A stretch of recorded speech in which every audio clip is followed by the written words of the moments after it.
guys, welcome to my page. My name is Mayan and I'm here to present you my travel goals in 2022. Yes, not only in the Philippines but also around the world. Do you want to know what's on my list? Then check it out. First stop is in Batanes. It is the smallest province in our country. I like to travel there because of its famous for breathtaking views of the wonders of nature, such as the vast rolling hills, amazing lighthouses, and the amazing view of the Pacific Ocean. Next one is in Benguet. It's the summer capital of the Philippines. I like to visit there because I want to go to Burnham Park and the mansion. And I also like to eat fresh strawberries there, and I also like to try their taho, which is strawberry flavor. The next one is in Bigan. Bigan is also in my list because I like to go there to see the famous well-preserved Spanish colonial town. And I like to try their delicious food and delicacies like their empanada, bagnet, yummy, that made from there. Next in line is in Pangasinan. Yes, of course, Pangasinan should be on my list because there are a lot of wonderful places there that you shouldn't miss to visit. The Bolinao Falls, Cape Bolinao, especially the 100 Islands and wonderful cave. I can't wait to visit there. Move on to the next destination.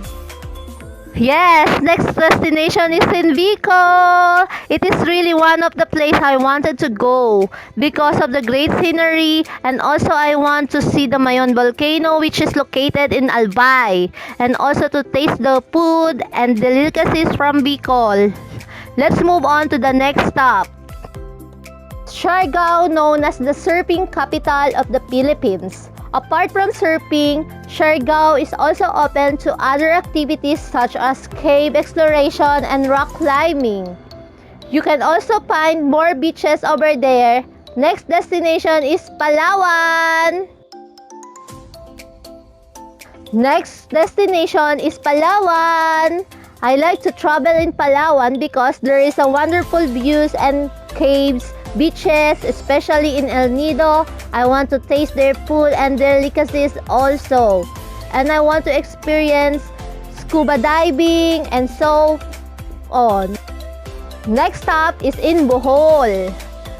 Chocolate Hills is located in Bohol and it is in 7 wonders of the world. I like to visit there and see how wonderful the chocolate hills and also to taste their food made in Bohol.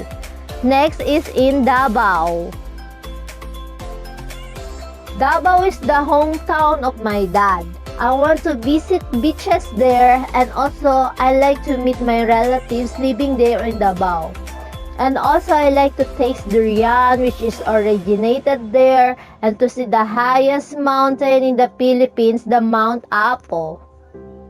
Let us now proceed to the places outside the Philippines. First stop is in Maldives. Maldives are known for their natural environment, including the blue ocean, white beaches, and clean air, and to get engaged in water sports such as swimming, fishing, scuba diving, snorkeling, water skiing, and so on. The next destination is in Japan. I really want to visit Japan and visit every temples and zen gardens there, eat Japanese food as I love eating sushi and maki, to see the Mount Everest and to see their cultures, and also to meet my auntie who is now living there.